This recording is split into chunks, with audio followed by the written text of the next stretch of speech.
네, 주식 랩소디 오늘도 함께 합니다. 자, 시장에 관한 다양한 이슈들과 분석들 저희가 모아모 왔습니다. 자, 오늘도 본부장님과 함께 할게요. 네네. 본부장님 안녕하세요. 안녕하세요. 반갑습니다. 네. 네, 오늘 또 어떤 내용들 전해주실 일단 건지. 오늘 네. 제일 먼저 그 속보가 나와서 좀 전해드리려고 하는데요. 네네네. 연대 논술 그 사고가 있었습니다. 논술 유출 사고가 있었는데 이제 그래서 이제 그 수시 모집의 법정 논란이 있었는데 이게 이제 좀 전에 나왔었는데요. 추가 시험을 보기로 했습니다. 일단. 네, 그럼 일정은요? 12월 8일 날 추가 2차 시험을 보고요. 오늘 입장문이 나왔습니다. 그래서 일단은 1차 시험에 했던 그 합격자 명단이 있습니다. 그러니까 그분들은 일단 261명에 대해서는 전원 합격시키는 걸로 1차 합격했던 분들은 합격시키고 추가로 261명을 더 뽑겠다고 합니다. 그래서 12월 8일 날 이제 시험을 2차 시험을 일요일입니다. 시험을 보게 되고 그다음에 발표일은 12월 13일이라고 합니다. 1차가 그렇고요. 2차는 26일 이전에 발표를 해서 총 그러니까 이제 두 배수를 뽑게 되는 거죠. 사실은 이제 이번에 자연계 논술에서는 전체 1444명 중에 9,666명이 지원했어요. 엄청나게 한 10,000명 정도가 지원한 겁니다. 그러니까 이번에 다시 시험 봐도 한 몇 명 정도 다시 시험 보지 않을까라고 하는 거고요. 어쨌건 이 과학 논술이 없어지는 바람에 수리 논술로만 뽑는 그런 거고 최저가 없습니다. 연세대가 최저가 없기 때문에 엄청나게 많은 지원자가 있었습니다. 명문대고 최저가 없고 그러다 보니까 엄청나게 많은 분들이 이제 시험을 보게 됐고요. 그런 부분들 때문에 이제 논란이 많았고 그 부분에 대해서 이제 문제가 있었습니다. 그러니까 지난달 12일 날 이제 논술 시험이 치러졌는데 수능 전이었습니다. 그래서 문제지를 1시간 전에 배포를 했었고 이 일부가 사실은 유출됐다는 의혹이 있었습니다. 그러니까 사진을 찍어서 누군가가 보냈고 그거를 이제 미리 알게 됐다라는 얘기하면서 맞아요. 형평성 그 얘기 저희 지난번에 네네. 다뤘잖아요. 그래서 이제 그 부분 때문에 했는데 연대는 일단 이 부분에 대해서는 불복해서 이의를 냈지만 이게 받아들여지지 않았고요. 즉시 항고를 해서 이제 시험에 관한 본안 취지는 다음 달 5일인데 이날 이거를 발표하고 나서 할지 안 할지를 하게 되면 너무 소란할 것 같아서 아마 오늘 이 연세대가 이런 결정을 하게 된 것 같습니다. 그러면은 그게 네. 공정하다라고 보시는 거예요? 이 조치가? 저는 이게 공정하다는 떠나서 일단 좀 합리적으로 판단한 것 같아요. 그래도. 그러니까 나름 그 뭐라 그럴까 연세대가 이제 그 뭐 문제는 없다고 하지만 이거를 만약에 끌고 갔을 때 발표를 못 하게 되거든요. 1차 합격자들 발표를 못 하게 되니까 그럼 1차 합격자 시험 잘 본 사람들에 대한 피해가 있고 그 추가로 더 뽑겠다고 한 거기 때문에 그 부분에 대해서는 뭐 제가 볼 때는 오히려 그나마 해법을 찾은 게 아닌가라는 생각이 좀 듭니다. 그래 다행이긴 합니다. 그죠? 네, 그래 다행인 건 한 것 같아요. 다시는 이런 일은 없어야 좀 조심해야 될 것 같아요. 맞아요. 그 원세대가 적은 금액이 아니거든요. 8만 원 정도 하는 금액인데 그러면 10,000명 정도, 15,000명 정도 그렇게 많이 봤으면 이제 연세대가 그 원서대로만 거의 8억 가까이를 이제 걸어들이게 된 건데 그 시험 그건 사실은 이제 전형료라고 하는 거는 시험을 치르기 위해서 꼼꼼하게 뭔가를 준비하라고 주는 비용이거든요. 사실은 그 전형료는 학교에 그냥 이렇게 주는 비용이 아니라 시험을 치를 때 들어가는 어떤 모든 경비나 이런 것들에 대해서 어느 정도 감안을 해서 주는 비용이라고 저는 생각을 하는데 그러면 좀 더 철저하게 대비를 했어야 되는 게 아닌가라는 생각이 좀 듭니다. 그러니까 대학원생이 그날 그걸 했다고 하는데 좀 교육이나 이런 부분들 좀 철저하게 시키고 좀 안이하게 생각하는 건 아니지 않나라는 생각이 듭니다. 네, 좋습니다. 그러니까 앞으로 더 조심하겠네요. 이런 입시가 네네네네. 사실은 저희는 이제 입시를 떠나와서 그렇지 그 입시의 그 권역 안에서는 되게 예민하거든요. 네. 작은 거 하나하나도 거의 그래서 처음에 인생이 이제 걸려 있다라고 그 보기 소송했던 때문에. 분 한 20분 됐는데 100명으로 늘어났다고 하더라고요. 그러니까 계속 늘어날 것 같은. 실질적으로 이제 이게 진짜인지 아닌지 모르겠지만 들리는 그 기사에 따르면 한 분은 자기가 그 문제지를 받은 한 친구도 소송에 참여했다고 하더라고요. 네, 그래요. 불합리하다 이렇게 해서. 진짜로요? 네. 오. 이게 이제 뭐 원체 우리나라에 어쨌든 그 정말 사학 명문이고 그럼요. 그다음에 의대가 있는 학교이기 때문에 아주 예민한 것 같습니다. 의대가 또 있는 예, 학교고 의대생을 이렇게 수리 논술로 뽑는 경우는 드물기 때문에 좀 특히 예민한 것 같습니다. 그래도 뭐 조치가 뭐 제대로 어느 정도는 이루어졌다라고 보여지기 때문에 그래도 좀 다행입니다. 뭐 다시는 이런 일 없기를 또 바라보고요. 그럼 저희 이제 또 시장 이야기는 어떤 이야기부터 좀 해볼까요? 일단 트럼프 관세 얘기를 많이 할 텐데 그 전에 조금 전에 이제 그 이지영 아나운서가 블랙 프라이데이에 대해서 얘기를 좀 하시더라고요. 다 근데 이게 보시는군요. 그게 네. 이제 제가 좀 잘못됐다고 생각해서 네, 말씀을 네, 드리는 네, 거예요. 그러니까 네. 이게 미국 주식을 좀 투자를 하시려면 미국 문화를 좀 알아야 돼요. 네, 네. 그러니까 블랙 프라이데이는 단순한 블랙 프라이데이가 아니에요. 우리나라 세일과 다른 개념이에요. 네. 그러니까 이거를 유통 구조를 전혀 모르기 때문에 한국 알려주세요. 사람들이 뭐 네. 광군제랑 연결하고 이러는데 전혀 다른 개념이에요.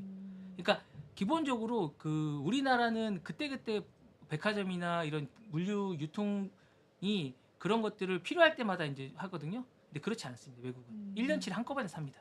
아, 그래요? 예. 그들의 소비 문화 자체가 예, 소비 문화가 아니라 이제 어떤 제작이나 유통 관계가 그렇습니다. 그러니까 만약에 뭐 그 백화점이 있다.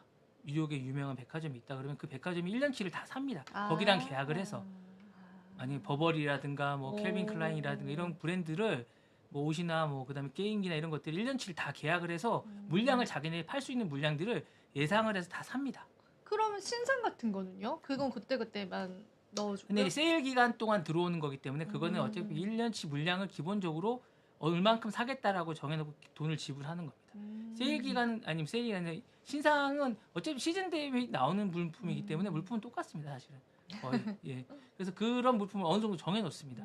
그리고 이제 블랙 프라이데이는 그렇게 신상이 나오진 않습니다. 고정적으로 나오는 뭐 락팟이 이제 유명한 신발인데요. 락팟이라든가 아니 샘소나이트라든가 뭐 이런 물품들이 있습니다. 아니면 뭐 팀버랜드라든가 이런 브랜드 미국인들이 사랑하는 브랜드이긴 한데 그런 브랜드들을 기본적으로 이제 1년치를 삽니다. 그리고 이제 이게 이제 보통 추수감사절이 끝나고 그 다음 날부터 이제 새해까지 일어나는 건데요. 그렇기 때문에 요때 이제 이거를 털어야 됩니다. 물류하시는 분들이. 그래서 엄청 싸게 하는군요. 예, 그래서 90% 정도 세일을 하는 겁니다. 하자가 없는 물품들을. 그래서 그때 많이 사게 되고 그때 이제 매출이 많이 늘어나서 마치 이게 세일의 어떤 상징처럼 느껴지지만 사실 세일의 상징은 사이버 먼데이라고 블랙 프라이데이랑 좀 비슷한 게 또 하나 있습니다. 요 기간 동안 또 하는 게 온라인 쇼핑몰을 주로 하는 세일 기간을 하는 그 또 하나를 정한 사이버 겁니다. 먼데이. 사이버 먼데이라고 이제 이게 있습니다. 그런 제도가 미국에는. 그러니까 이제 이 블랙 프라이데이는 전통적으로 유통 쪽에서 재고 떨이를 하기 위해서 만든 어떤 기간이거든요. 그래서 그때를 기다렸다 많이 삽니다. 그러다 보니까 전체 소비의 20% 정도이기 때문에 이거는 이제 그렇게 관련해서 주식을 봐야지 그냥 우리나라의 어떤 유통이나 세일 관련된 주식이 뜰 거다 이건 아니라는 거죠. 제가 볼 때 그렇게 보는 건 아니라는 거죠. 그렇게 광군제랑도 완전히 다릅니다. 예. 광군제는 사실은 이제 그 알리바바가 만든 어떤 약간 마케팅의 일환이라고 보면 되는 거고요. 맞아요. 전혀 이거랑 무관한 겁니다. 우리나라도 어쨌든 뭐 블랙 뭐라고 또 있기는 페스티벌이라고 있는 것 같아요. 코리아 블랙 페스티벌이 있는 것 같은데 그런 거하고는 완전 개념이 다릅니다. 그러니까 왜냐하면 미국의 블랙 프라이데이는 재고떨이 개념이 강합니다. 그러니까 그리고 유통 구조가 기본적으로 우리처럼 이렇게 뭐 필요할 때마다 주문하고 뭐 재고를 반품하고 이런 개념이 없습니다. 1년치를 미리 주문해서 모든 걸 다 판매하고 그렇게 해야 싸기 때문에 미국은 그렇게 합니다. 유통 구조 자체가 국내랑은 좀 네, 그래서 다르네요. 미국 주식을 만약에 뭐 이제 제가 이제 다음 주부터 이제 33개 종목을 좀 찝어드릴까 하는데 랩소디를 통해서요? 예. 그러니까 네. 이게 기본적으로 이제 전체적으로 제가 볼 때는 그 찝어준다는 게 사라 이런 게 아니고요. 그렇죠. 미국 문화를 모르면 기본적으로 투자를 할 수가 없습니다. 그러니까 잘 하지 못합니다. 그러니까 왜 우리는 그냥 엔비디아가 뛴다고 생각하는데 이 엔비디아의 어떤 기본적인 철학이나 애플은 뭐 너무 많이 알려져 있으니까 그 외에 뭐 브로드컴이나 이런 기본적인 큰 회사들이 있습니다. 그러니까 그 회사들이 어떻게 수익을 내고 어떻게 이익을 받아가고 문화가 어떻고라는 걸 기본적으로 알아야 제가 볼 때는 좀 투자를 할 때 좀 꼼꼼하게 할 수 있으니까 그냥 블랙 프라이데이 관련주라고 해서 하는데 제가 볼 때는 전혀 관련이 없는 그냥 판매만 온라인 쪽에 이걸 마케팅을 하거든요. 사실 그건 좀 아니라고 보는 거예요. 오히려 그쪽은 사이버 먼데이 할 때 관련주들이 많이 매출이 오를 수 있는데 오히려 가격은 요즘은 블랙 프라이데이보다는 사이버 쪽이 지금 뭐 아마존이나 이런 게 강하다 보니까 뭐 6PM이나 이런 사이트들이 있습니다. 그래서 노스닷컴이나 이런 데가 있는데 기본적으로 그런 데들은 그 기간이 엄청 쌉니다. 그러니까 기간은 거의 비슷하거든요. 네. 그러니까 블랙 프라이데이 끝나자마자 기간이 29일까지인데 블랙 프라이데이가 네. 이번 달 29일까지 미국 시간으로 동부 시간으로 29일까지인데 그거 끝나 바로 사이버 먼데이 하거든요. 그때 사시면 쌉니다. 그러니까 이게 사실은 백화점이나 유통 채널들이 가지고 있던 재고를 판매하는 맞습니다, 거기 맞습니다. 때문에 네. 그게 기업의 이익으로 이어지진 않는다라는 거죠. 그렇습니다. 네. 네, 그래서 네. 우리가 관련주로 네. 그 관련 기업을 보는 것이 소용이 없다 사실상. 저는 그렇게 봅니다. 그쵸, 그래서 사실은 그렇게. 안 뛰는 게 그런 거 미국에 영향이 없는 게 그런 건데 사실은 우리는 그런 왜 뭔가 안 뛰지? 관련주인데 네, 네, 왜 네. 안 뛰지? 네, 이렇게만 그러니까 해석을 전혀 하는 다른 거죠. 개념입니다. 그렇죠. 예. 큰 걸 그러니까 배워갑니다. 사이버 먼데이 때 어쨌든 좀 관련주들은 뛸 수 있거든요. 네. 왜냐면 할인율도 그때 훨씬 네, 높습니다. 네. 온라인으로 판매하기 때문에. 그리고 이제 문화가 좀 바뀌면서 블랙 프라이데이보다는 미국에서 요즘 사이버 먼데이를 더 그게 쳐주거든요. 더, 네. 네, 네. 그러니까 아. 그런 식의 뭔가가 패턴도 바뀌고 있고 우리는 블랙 프라이데이 블랙 프라이데이가 좀 이제 그 좀 익숙해서 뭐 입에도 잘 붙고 오래전부터 들어서 그런데 사실은 이제 온라인 우리 직구를 많이 하지 않습니까? 네. 그러니까 사이버 먼데이를 노려라. 저는 개인적으로 그렇게 생각하고 싶고 차라리 우리도 연계된 뭔가를 판매하려면 그렇게 하는 게 나을 것 같고요. 우리나라 분들도 거기서 살 수가 있어요. 우리나라 제품 많이 있거든요. 예, 그러니까 훨씬 쌉니다. 좋은데요? 예, 네. 그러니까 왜 이렇게 하는지 모르겠는데 국내보다 네. 훨씬 싸게 팝니다. 네. 저도 이제 외거를 산 적이 있는데 사이버 먼데이 기간 동안 뭐 코롱 제품이라든가 그다음에 뭐 카카오 캐릭터 상품들도 있습니다. 네. 훨씬 쌉니다. 캐릭터 좋아하시나요, 카카오? 아니 그런 게 아니라 네. 싸서 이제 제가 한번 사봤는데 어쨌든 직구 비용을 빼고 남을 정도로 저렴하기 괜찮아요? 때문에 네. 저도 나중에 사이트 좀 알려주세요. 아니 아마존 가서 아마존에서 예, 그냥 아마존에서 사이버 하시면 먼데이 되고 날? 예, 그렇게 해서 사이버 먼데이 기간 직구인데도 싸다는 훨씬 거죠? 싸죠. 배송비를 많이 했는데도 네. 배송비는 별로 비싸지 않습니다. 사실. 요즘에 그죠? 네, 네, 테무나 알리도 저는 네. 이용을 하기 때문에 네. 그렇게 아니면 비싸지 베레지를 이용한다거나 네. 어쨌든 직구에 관해서 다음에 한 시간이 되면 제가 좀 알려드릴 텐데 그런 부분들에 대해서 하면 좋을 것 같고요. 그다음에 뭐 박싱데이라고 있어요. 그래요? 그게 뭐예요? 박싱데이? 예, 그 기본적으로 이제 그런 부분들이 있는데 각 나라마다 이제 그 행사들이 다 있어요. 비슷한 게 그러니까 호주나 영국에 있는 그쪽 계열은 박싱데이라고 해서 블레이 프라이데이랑 비슷한 그런 행사입니다. 명품이나 명품관이나 백화점 쪽에서 높은 할인율로 이제 하게 되는 그런 기간에 이제 하는 거고요. 기본적으로 할인율이 되게 높습니다. 근데 이런 문화들은 전문적으로 이제 그 온라인 마케팅 이후에 계속 많이 일어나고 있는 게 아닌가라는 생각이 들고요. 일본은 프리미엄 프라이데이라고 경제 산업성의 홍보로 정하게 돼 있습니다. 예. 그래서 이제 뭐 그런 부분들을 또 하고 있고요. 그다음에 이제 트리키에나 이런 데도 이제 좀 쓰고 있습니다. 블랙 프라이데이 비슷하게 이제 전설의 금요일 같은 멋진 금요일 같은 날을 전설의 금요일 너무 좋다 이름. 네네 그런 식으로 해서 이제 또 행사를 하고 있고 요 기간 동안은 택배 회사와 우체국 업무가 마비된다고 합니다. 예. 그런데 왜 이렇게 하냐면 무슬림 쪽에서는 검은 자가 되게 나쁜 의미로 쓰인다고 합니다. 네, 진짜요? 그래서 이제 그걸 쓰지 않고 그래서 이제 이게 전설의 금요일, 멋진 금요일 뭐 이렇게 네 그렇게 블랙이라는 걸 안 쓰려고. 네, 그 단어가 되게 어려운 거였습니다. 중국에는 물론 여러분 잘 아시는 이제 광군제. 그렇죠. 그거 광군제. 예, 광군제가 있는데 원래 광군제는 그런 의미가 아닙니다, 사실은. 약간 그거 아니에요? 빼빼로데이 만들어가지고. 맞습니다. 그런 11자에 관련된 그런 겁니다. 그래서 그런 부분인 거고요. 기본적으로 이제 사이버 먼데이는 기본적으로 지금 이루어지는 데가 보니까 미국, 독일, 아일랜드, 아르헨티나, 영국도 하네요. 일본도 하고 중국도 여기 관련이 있는 것 같습니다. 그래서 칠레, 캐나다, 콜롬비아, 포르투갈 정도가 추수감사절 다음 월요일부터 시작하는 세일 기간이라고 보시면 됩니다. 이게 점점 더 제가 볼 때는 매출이 아르헨티나 같은 경우 10배 정도. 아 그래요? 네. 아르헨티나 그렇게 네. 많이 사요? 예. 그리고 이제 캐나다 같은 경우는 온라인 유통사에 80% 여기 참여한다고 하고요. 칠레는 2011년부터 콜롬비아는 2012년부터 요거를 참여한다고 합니다. 아르헨티나는 14년부터 하고 온라인 쪽에서는 이게 진짜 촉진적인 거거든요. 사실은 우리나라도 새롭게 뭘 할 게 아니라 이런 마케팅을 그대로 좀 가면 어떡하라는 생각이 좀 들어요. 이런 거랑 같이 해서 그냥 좀 이렇게 제가 늘 얘기하지만 몸을 실어서 가는 게 좋을 거 아닌가라는. 그러니까 흐름에 맞춰서 네네네네. 그 파도의 흐름에 이렇게 맞습니다. 기대서 타서 네. 이렇게 이제 그렇게- 라인을 타서. 네, 그러니까 그게 이제 새롭게 마케팅을 뭘 하려고 그러면 되게 힘들거든요. 그래서 이제 그렇게 하는 것보다 이렇게 하는 게 나을 것 같고요. 광군제는 이제 독신을 기념하기 위한 중국의 기념일입니다. 독신이요? 네네네. 독신 분들이시잖아요. 근데 네. 그게 소비랑 어떻게 연관이 돼요? 그러니까 이제 그 홀로 있는 모습이 일자를 여러 개 있다고 해서 이제 광군이라고 아. 합니다. 그거를 그래서 중국에선 광군이라고 하는데요. 독신 남성이라는 뜻입니다. 광군이. 네. 그래서 뭐 단신절, 쌍심년이라고 11월 11일이거든요. 이제 이게 유래를 보니까 93년도에 중국 남경대학의 솔로 축제로 계기가 됐고요. 요거에 이제 알리바바에서 착안을 해서 알리바바 쪽에서 마윈이 이제 쇼핑으로 외로움을 달래보자. 모티브로 쇼핑으로 외로움을 달래자. 네. 엄청난데요? 네. 그래서 이제 처음에는 미비했다고 합니다. 근데 이제 원체 알리바바랑 이제 마윈 쪽이 원체 커지다 보니까 2017년에는 이 블랙 프라이데이 매출을 넘어섰다고 합니다. 원래 중국 중국이 또 무섭습니다. 맞아, 무섭죠. 한번 따라잡기 네. 시작하면은 무서운 네, 무서운 것 곳입니다. 같습니다. 네. 그렇게 해서 이어진 거고요. 사실은 이걸 이제 기본적인 역사와 어떤 배경을 좀 알아야 주식 투자를 하실 때 돈 무조건 뭐 저게 쇼핑과 연관되는가 보다 막연히 생각하실 게 아니라 좀 미국은 사실은 좀 합리적이고 문화를 좀 이해하면 뭔가를 투자하시기에 되게 편하고 알고리즘이 좀 있는 나라입니다. 네. 그러면 우리가 예측하기도 네, 예측하기가 쉽죠. 좀 편한 네. 나라입니다. 그러니까 그 변수를 별로 좋아하지 않는 나라입니다. 좋네요. 그리고 그래서 신뢰를 바탕으로 그러니까 미국 책을 쓰잖아요. 수표 네. 책을 쓰잖아요. 신뢰를 바탕으로 물론 그게 부도가 나기도 하지만 기본적으로 신뢰를 바탕으로 하고 그런 것들이 있는 나라기 때문에 그 변수나 이런 것들에 뭐 이런 걸 별로 좋아하지 않습니다. 그리고 꾸준히 성실하고 꾸준히 뭔가를 해오는 것들에서 가치를 부여하고 이런 것이지 기본적으로 반짝하고 뭐 이런 것들을 좋아하지는 않습니다. 그래서 다들 국장을 떠나서 예측 가능한 미국 시장으로 가시나 네, 그런 것 봅니다. 같습니다. 네. 네. 네, 그렇습니다. 제가 또 잘못 알고 있었네요.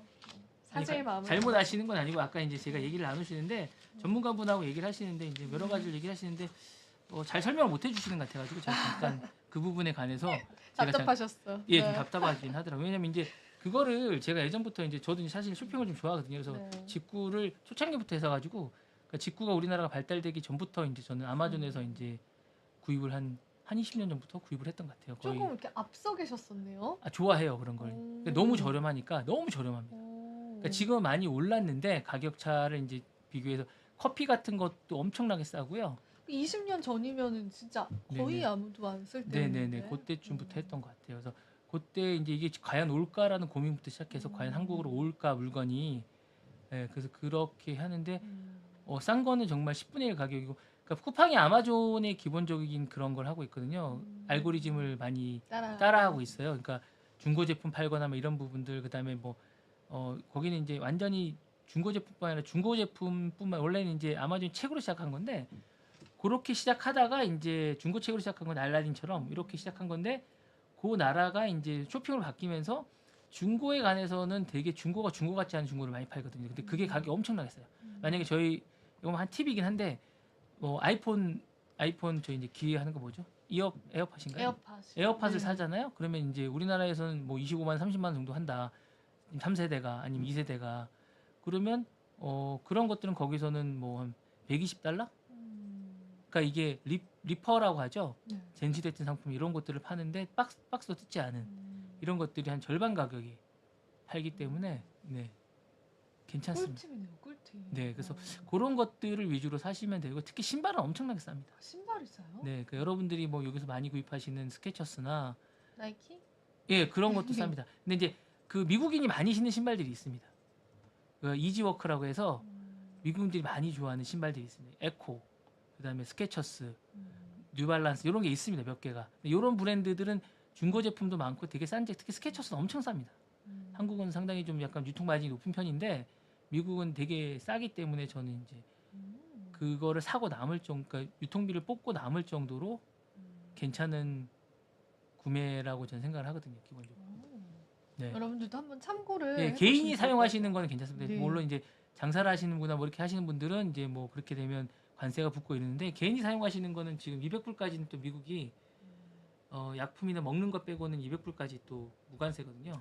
네, 그래서 200불까지 사시면 괜찮네요. 이런 것도 여러분들 참고를 해보시면 좋을 것 같습니다. 네, 그렇습니다. 네, 블랙 프라이데이 또 네. 다가오면서 너무 많이 얘기를 했군요. 도움 많이 될 것 같고요. 네. 오늘 불프 얘기가 메인은 아니었는데 트럼프 관세 네. 이야기 한번 해볼까요? 아니 트럼프가 문재인님? 이제 그 멕시코와 중국에 오는 마약이 이제 기본적으로 이제 어느 정도 되지 않으면 추가 관세를 매기겠다라고 선언을 했어요. 그러니까 특히 멕시코가 타겟인 것 같아요.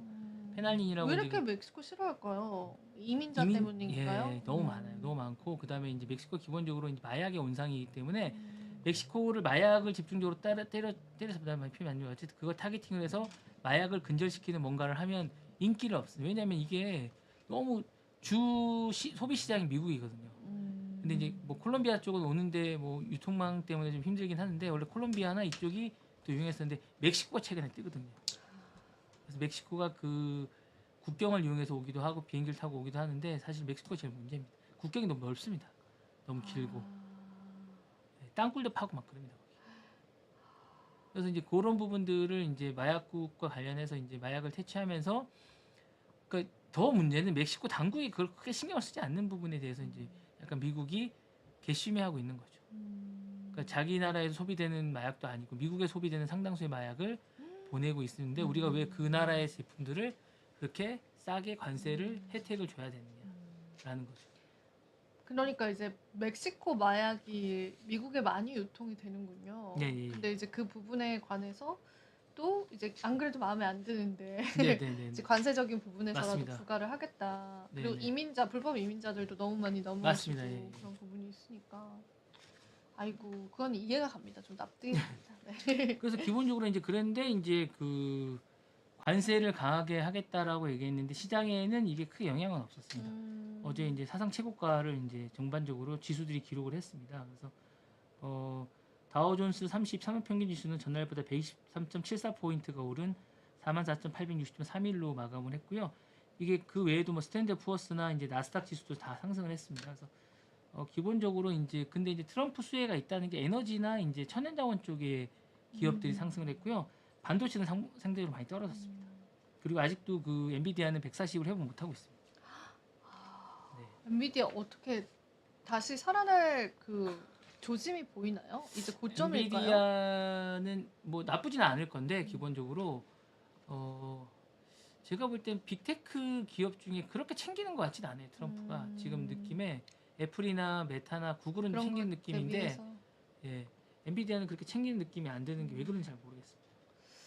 토종 미국인이 아니라서 그런가? 그런 건 아니겠죠? 건 아닌 것 같아요. 그죠? 예, 그런 건 아닌 것 같고 왜냐하면 지금 뭐 구글도 CEO는 인도인이 아 그렇네요. 네네네. 그런 건 아닌데. 네, 뭐 창업주가 다르긴 할 수도 있는데 기본적으로 이제 그런 부분이 있는 게 아닌가라는 생각을 하고요. 이제 이렇게 하자 이제 중국이나 이제 유럽 쪽에서 관세에 대해서 되게 이제 걱정을 하는 표정이 많습니다. 특히 뭐 기본적으로 이제 유럽 같은 경우도 이제 자동차나 이런 부분들이 주가가 많이 떨어지고 있습니다. 그래서 줄줄이 하락, 폭스바겐 2.2%, BMW 1.2%, 스텔란티스는 4.9%, 뭐 다임러 트랙은 5. 볼보는 1.3 이렇게 다 떨어졌습니다. 예, 관세가 많이 왜냐면 미국에 다 이 시장을 두고 미국인들이 차를 진짜 많이 사거든요. 아 그래요? 네. 그리고 잘 바꿔요. 소비의 나라 역시. 아니 그 왜냐면 미국은 정말 전 세계의 모든 걸 생산 기지로 두면서 소비를 하는 나라이기 때문에 미국을 대상으로 하지 않으면 뭔가가 안 됩니다. 그러니까 중국이 마켓 뭐 어떤 소비를 많이 할 것 같지만 거기 생각보다 힘듭니다. 네, 그리고 이제 다양성이나 그 어떤 가치나 이런 것들을 왜냐하면 중국이 일단 기본 소득이 높기 때문에 뭘 많이 사고 많이 팔고 그리고 이제 미국이요. 그리고 이제 그 이동 거리가 넓어서 차량은 꼭 필수품이에요. 아 그렇겠네요. 네. 그래서 제가 이거는 약간 여담인데 네네네. 영어 학원을 다니거든요. 영어 선생님으로 다니세요? 네, 영어 학원을 다녀요 그냥. 네네네. 근데 거기 제 영어 쌤이 있어요. 그래서 올해 만났는데 그럼 이제 미국은 땅덩이가 넓으니까 술 그 음주 그거 어떻게 하냐 이랬더니 거기는 문화 자체가 우리가 이렇게 넷이 친하면은 한 명씩 돌아가면서 술을 안 먹는데요. 그리고 그 운전을 하지 네네네네. 않으면 어디를 좀 나가기가 네네. 힘들어가지고 한 1시간 정도 타고 가야 됩니다. 네, 그래서 이제 뭐야. 돌아가면서 이렇게 벌칙처럼 한 명씩 안 먹고 나머지 셋이 막 떠들고 가만히 있고 약간 이런 식으로 한다고 그러니까 하더라고요. 뉴욕 같은 경우에도 이제 술을 파는 가게가 있고 델리라고 해가지고 이제 한국인들이 많이 하는 약간 편의점 같은 데거든요. 네. 이제 그런 데서 이제 파는 데 있고 안 파는 데가 있는데 술 사기가 쉽지 않습니다. 아 그래요? 네네. 그렇다고 하더라고요. 비쌉니다. 그리고 한국 식당은 엄청 비싸고요. 오 대박이다. 영어 선생님 말해주시더라고요. 그래서 아이고 술 먹기 힘들겠네요. 약간 이러긴 했는데 마음 먹고 먹습니다. 되게 사다 마음 먹고 먹게 네, 되는. 저렴하긴 합니다. 근데 그래서 홈파티를 많이 하나? 네, 그런 것도 많이 그쵸? 하고 이제 기본적으로 어디 펍이나 이런 게 있는 동네에 이제 펍이 있으면 그런 데 가기도 하거든요. 이제 그런 데 가서 먹기도 하는데 뭐 우리나라처럼 늦게까지 먹지 않습니다. 그러니까 뭐밤 늦게까지 먹고 이런 문화가 아니고 오히려 이런 문화는 우리 동양권에 이제 한중일 정도가 있는 것 같고요. 기본적으로 이제 근데 일본도 보시면 한 잔 먹고 딱 퇴근하고 이런 분위기. 혼자 혼술 혼밥을 많이 하거든요. 네. 혼술 문화 좋은 것 같아요. 그냥 한 잔만 딱 그러니까 이제 이렇게 절제하면서. 테이블 앞에 이제 주방장이 있고 테이블 앞에 거기서 이제 한 잔 마시고 따뜻하게 데워달라서 한 잔 마시고 저녁 먹고 우리 가거든요. 그런 분들이 많습니다. 좋은 것 같습니다. 그런 거. 술을 안 좋아하시니까 그런 거. 아 그런가요? 우리나라는 너무 많이 먹습니다. 그래서 네. 뭐 아무튼 그렇고요. 네. 그리고 또 무슨 얘기 좀 나눠볼까요? 비트코인 얘기 이제 좀 해주셔야 될 것 같아서 제가 제 혼자 뭐 얘기. 아니에요. 아직 시간 있어서 시간 충분합니까? 더 하셔도 됩니다. 네네. 일단 그러면 그 비트코인 얘기는 좀 이따 해주시고요. 네. 이제 구글 관련해서 좀 얘기가 나왔습니다. 저 궁금합니다. 구글 요즘에. 근데 이제 이게 사실은 그 도널드 트럼프 이기를 좀 기대하고 있어요. 구글은. 구글이? 왜냐하면 이제 빅테크를 대우할 건 분명하기 때문에. 근데 연방법원이 그래도 자기는 출범해도 예정대로 진행하겠다. 해체시키겠다는 거죠. 진짜 그럴 권한이 있는 거죠? 법상으로는 있습니다. 근데 가만히 이제 이 나라도 사람이 하는지라 영향을 안 받을 수는 없거든요. 근데 저는 해체 안 된다고 봅니다. 아 그래요? 네, 이 기간 동안은 해체 안 되지 않을까라는 생각이 듭니다. 왜냐하면 일단은 의지가 중요하거든요. 그러니까 그 전 바이든 정부 때는 그걸 해체하는 거를 국가의 어떤 의지로 생각을 했다면 트럼프 정부는 그런 게 좀 없는 것 같습니다. 그러니까 트럼프 정부는 국익에 도움이 되느냐 안 되느냐가 제일 중요한데 그 해체가 도움이 안 된다고 생각합니다. 오히려 네, 그렇군요. 기술력이나 이런 것들이 빅테크를 갖추는데 도움이 안 된다고 생각하기 때문에 제가 볼 때는 오히려 그런 면에서는 지금 제가 뭐 이렇게 막 떠드는 게 맞는지 모르겠지만 투자 적기가 아닌가 빅테크 기업에 대한. 오히려. 네, 특히 애플은 제가 볼 때 지금이 적기인 것 같습니다. 애플은 매출이 많이 오를 것 같습니다. 애플이 지금 $235 네네. 정도입니다. 네. 근데 참고를 실질적으로 애플은 신제품들을 매년 내는데 그게 이제 중국이나 그러니까 신제품에 대한 기대감은 늘 있기 때문에 그게 판매를 얼마나 갱신을 할지가 문제거든요. 근데 그건 관세랑도 있고 가격이랑도 문제가 좀 있어요. 그러니까 이제 그 부분을 그게 이제 해외에서 판매될 땐 관세가 많이 붙어서 그런데 그 부분이 어떻게 해결되냐가 되게 중요하거든요. 그러니까 이제 애플 같은 경우는 아이폰이 10만 원만 사도 엄청나게 싸다고 생각하거든요. 그러니까 관세가 좀 잘 조정이 돼서 근데 이게 전자기기이기 때문에 관세가 무조건 붙거든요. 네, 200불이 넘고 그래서 붙습니다. 관세 리스크 온 산업이 영향을 받는 것 같습니다. 네네. 관세 리스크는. 트럼프가 이제 그 부분을 얘기하는데 어쨌거나 전반적으로 얘기를 하고 계시고 많은 전문가들도 지금은 소프트웨어 쪽은 주가가 뜰 거라고 생각을 하는데 반도체 쪽은 좀 그렇게 박지 않다라고 보는 것 같아요. 그래서 빅테크 쪽에 소프트웨어를 하는 기업들은 지금 소프트웨어 좀 좋아요 주들이. 네. 뉴욕에서도. 네, 그러니까 그런 부주들을 좀 유심히 보시고 그런 주들이 상승세인 것 같고 반도체나 이제 이런 쪽 반도체는 제가 볼 땐 엔비디아 정도는 대장주기 때문에 가능한데 나머지 주식들은 조금 AMD나 뭐 이런 주식들은 조금 퀄컴도 인수를 이번에 포기했잖아요 얼마 전에. 예, 인텔 인수를 포기했었는데 그런 것들은 좀 유심히 볼 필요가 있으실 것 같아요. 좀 꼼꼼하게 보셔야 될 것 같은. 근데 이제 수익을 많이 내시고 이러려면 제가 볼 때 소프트웨어 쪽에 기술력을 가진 탄탄한 기업들을 보시면 제가 볼 때는 괜찮지 않겠냐라는 생각이. 이제는 하드웨어에서 소프트웨어로 왔다. 그러니까 정권의 의지가 어디냐도 되게 중요하기 때문에. 근데 이제 트럼프 정부는 빅테크 기업들에게 그 소프트웨어 쪽에 필요로 하는 게 많이 있습니다. 그러니까 하드웨어 쪽에 필요로 하는 것보다. 그러니까 어떤 국가 방위 체계나 이런 것들은 다 소프트웨어로 이루어지는 거거든요. 하드웨어는 미국이 넘버원입니다. 그러니까 그 더 이상 뭐 따라갈 데가 없기 때문에 뭐 방위 산업이나 이런 게 따라갈 데가 없는데 지금 보면 이쪽이 더 나은 것 같습니다. 제가 보기에. 참고로 여러분들 해보시면 좋겠습니다. 투자 판단에 대한 조언일 뿐입니다. 가치 판단과 상승 하락은 보장되지 않습니다. 네, 그러면은 이제 코인 시장으로 저희 한번 넘어가 봐서 9만도 떨어지겠는데요, 제가 볼 때?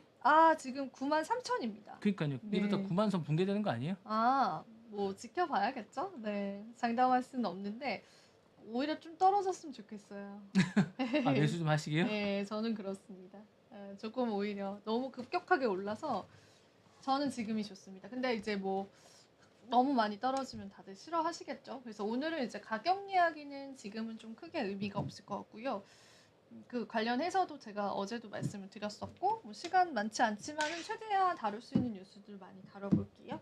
테더 이야기 해보겠습니다. 이제 테더가요 마약 거래에 굉장히 많이 쓰인다고 해요. 그래서 이 기사 자체는 나온 지는 좀 됐는데 오늘 그러니까 새벽에 또 하나 떴어요. 실제로 멕시코 지금 안 그래도 아까 멕시코 마약 말씀해 주셔서 그때 얘기를 할까 하다가 이제 어쨌든 자료도 보여줘야 되고 하니까 제가 좀 얘기를 밀어놨는데 이제 멕시코 마약으로 테더로 거래를 많이 하나 봐요. 마약 밀매 같은 것들을. 그래서 월스트리트 저널에서 뉴욕 남부지검에서 테더가 발행한 스테이블 코인이 마약 거래, 테러, 해킹 등과 같은 불법 행위를 지원하는 데 사용하거나 자금 세탁하는 데 사용됐는지를 집중적으로 타겟화해서 지켜보고 있다는 소식이 나왔습니다.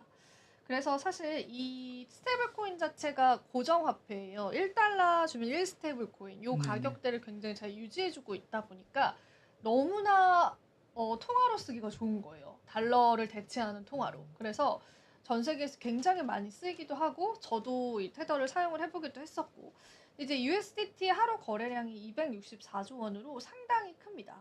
암호화폐 거래량 중에 가장 많고요. 시가총액도 상당히 크고 그리고 이 기업이 수수료로 취하는 이득도 정말 상당해서 현금 보유량이요.